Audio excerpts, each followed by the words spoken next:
nandito tayo sa second floor ng Kaila. So, we have 2 bedrooms and toilet and bath. So, pakita ko sa inyo. Tara.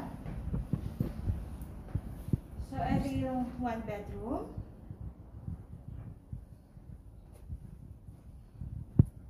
So, tara dito. So, ito yung master bedroom natin.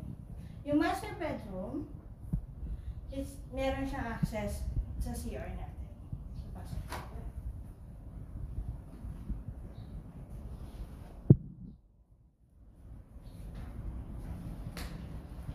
So, ito yung access for the bathroom.